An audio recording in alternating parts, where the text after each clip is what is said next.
Have you ever tried to do a project and everything went wrong? You had the intention of doing one thing, but you didn't have the right resources, something fell apart, and, well, what are you gonna do? Hi, I'm Dr. B. I am a creativity researcher, a professor, and the founder of the Sisterhood of Questing Queens. And I am here to tell you I'm here. I promised myself that I would publish a YouTube every Tuesday.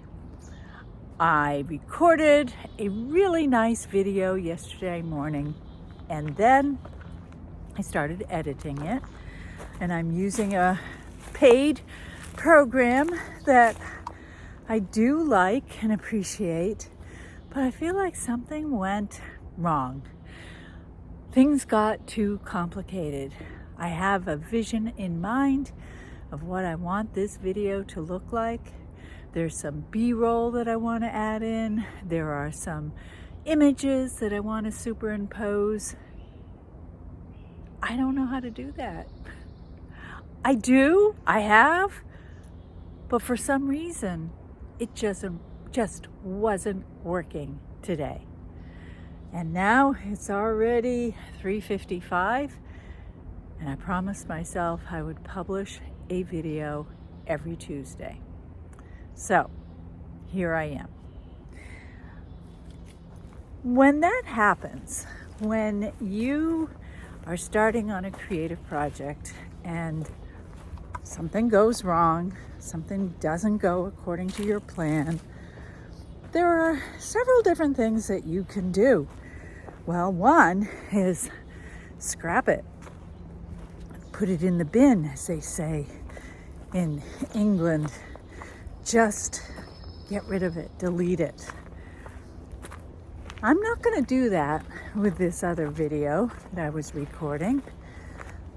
It has merit, and when I figure it out, it'll be great. Maybe it'll be next week's video. Maybe it'll be a few after that. I have a couple in the can like that. My ideal is high. And that's another little issue that creatives often run into. We know what we want to accomplish, and sometimes we don't always have all the skills in order to do that.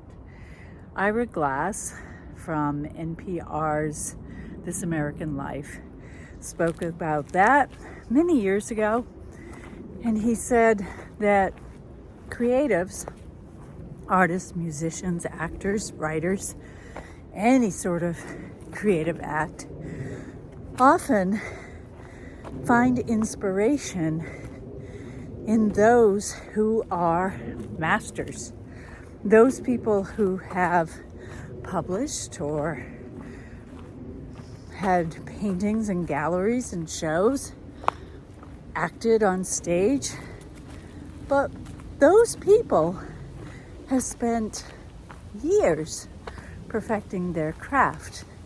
And we, as creatives, see their products and think, that's what I want to do. I want to write a book. I love that author.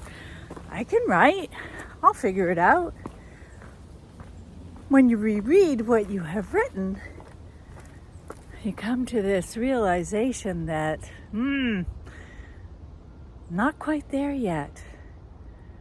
So I'm going to give up. And you will never get there if that's what you do. You cannot give up. Just like recording this makeup video. Was that a term? It is now. A makeup video. I love to do walk and talks.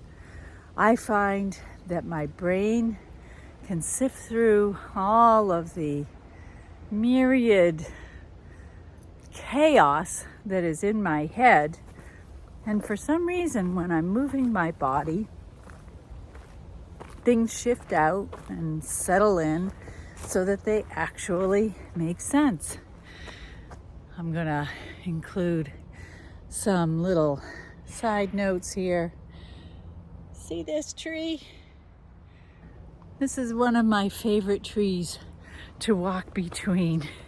And every time that I go for a hike, I like to pass through those two tree trunks. That's a little bit of my nature segue, which is something that when I reviewed my video from last week, that was a comment that actually pleased people. They liked that I was out in nature and that I took the time to show what was on the trail around me, whether it was lady slippers or a beautiful view. But I don't want to get off topic. When things don't go according to plan, we can scrap it, or we can take the time to examine what went askew. And I'm not saying what went wrong, although sometimes it is totally wrong, but often it's just because you don't quite have the skills to know how to fix it, to know how to proceed. Like Ira Glass was saying, you are comparing your product to something that you haven't put in all of the time, all of the years of study, all of the experiences that those people who are out there and sharing their work have in their tool belt or in their background. That doesn't mean that you can't get there. You just have to slow it down and figure out. Many people have talked about getting 1% better on everything that you do. And if you did that every single day in a year, you'd be 37% better. I'm not good at math, but I think that that makes sense. 365 days in a year, 1%, rounded up, 37% better. One person who has talked about this is Will Guidara, who I absolutely love. He wrote a book called Unreasonable Hospitality. I have read that book many times. I have watched the series 7 Days Out, where he and his team show how they renovated and prepared for the reopening of 11 Madison Park. It's brilliant, and it's also way up here. Can I show that? Look, as high as I can reach, way up here. I'm not there. But if every day I endeavor to be 1% better, learn one new skill, figure out one new edit on this video editing program, then in a year, I will be almost 50% of the way better, right? 37%. And then from there, well, who knows?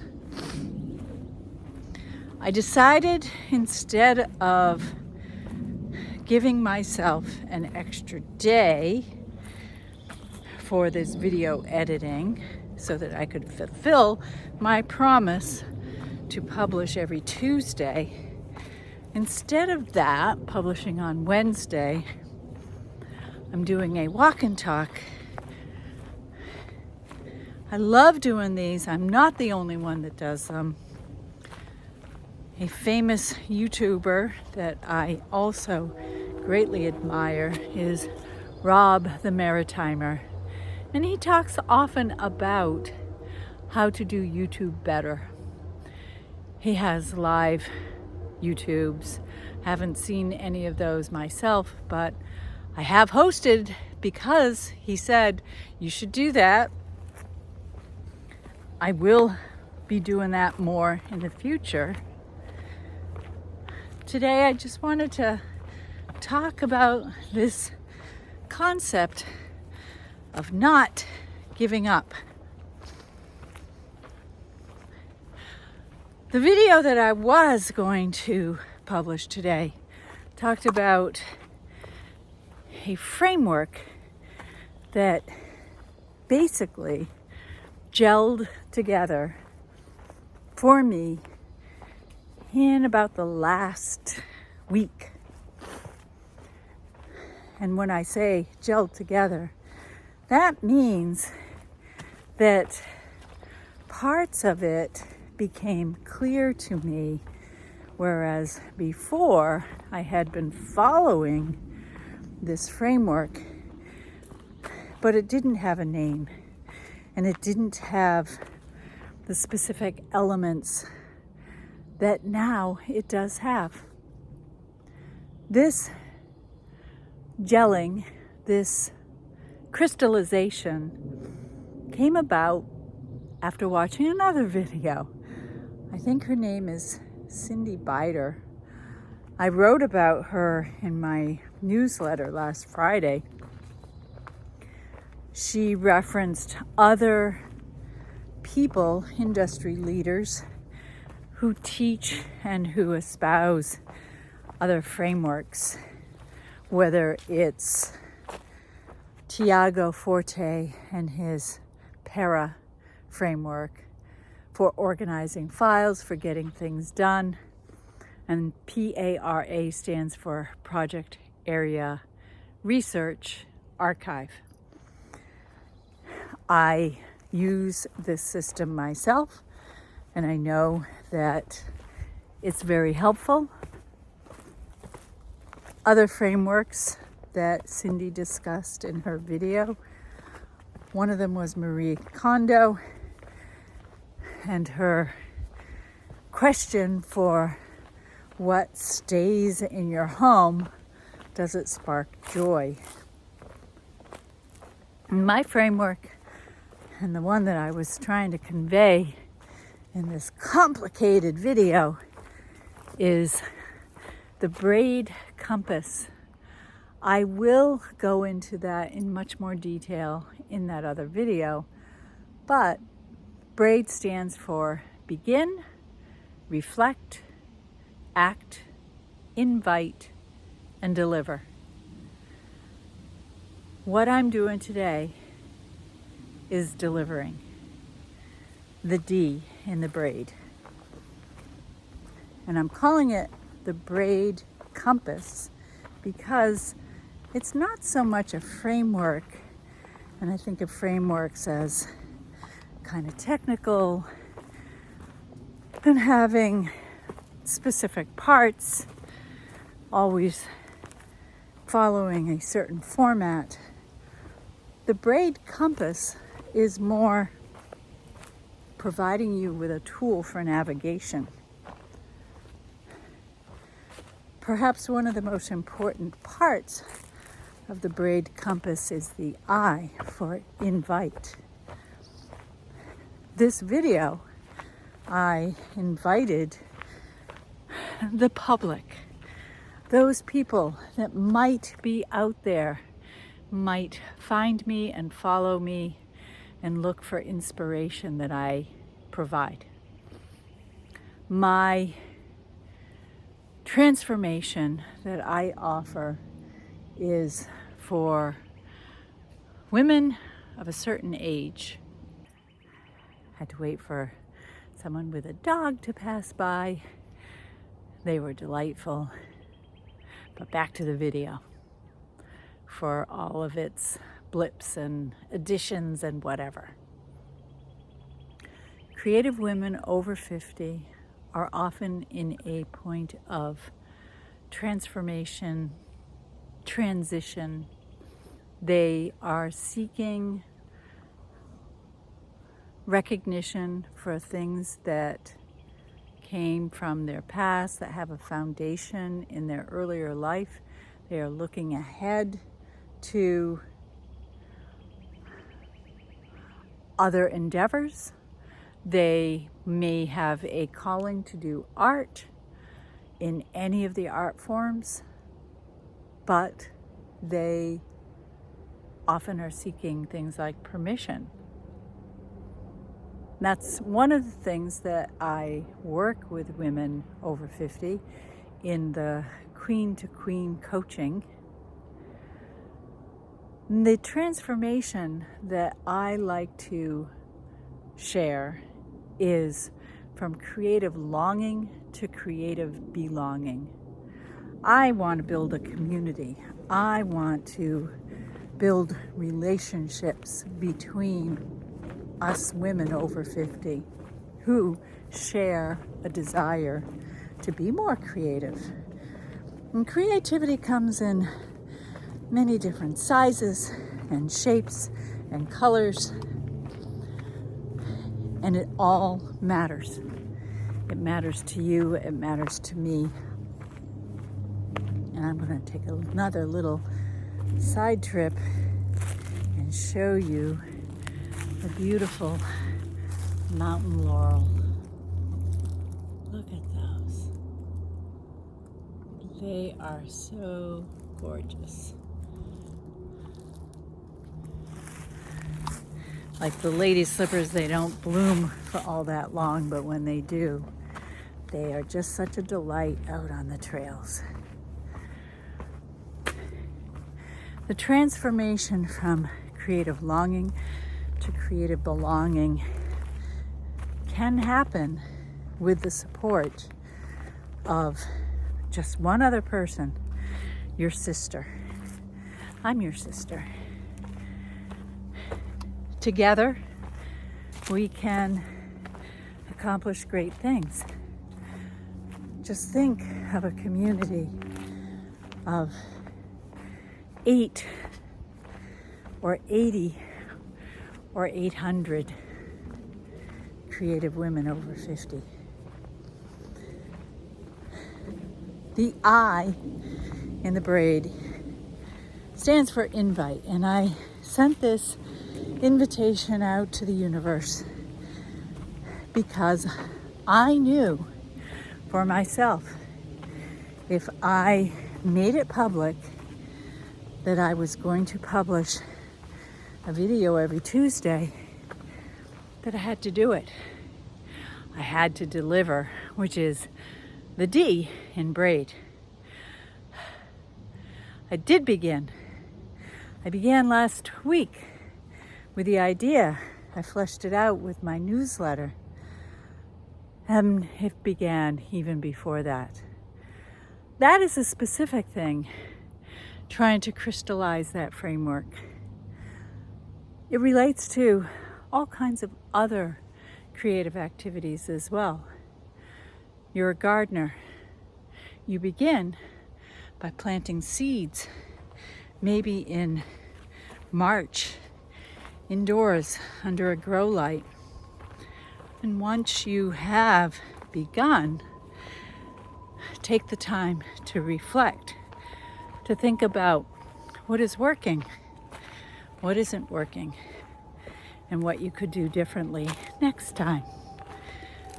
Reflection is also an opportunity to plan. A little bit of planning is helpful. Don't get so stuck in the planning that you don't keep going, because the next A is act. Act. Do something. Do anything. So I'm out here on the trail, and I am taking the action to record a simple video. Is it simple? Not really. I can speak on this topic easily because I have been studying this topic for years. And speaking of accomplishments later in life, I didn't start teaching at the college level or any level until I was 49. I earned my PhD when I was 61. I published my first book when I was 65. I understand how we can have that calling gnawing at us until we act. All right, I don't want this to go on too much longer, but I do feel like I fulfilled my goal. I did a walk and talk. I told you briefly what the braid compass means and how you can use it. Tune in next week. Hopefully, I'll have that other video edited and uploaded. In the meantime, stay in touch, like, comment, forward, share, and subscribe. Oh yeah. We are becoming more than we could ever imagine. And together, we can do it. I have faith in you, in me, in this universe. A biento.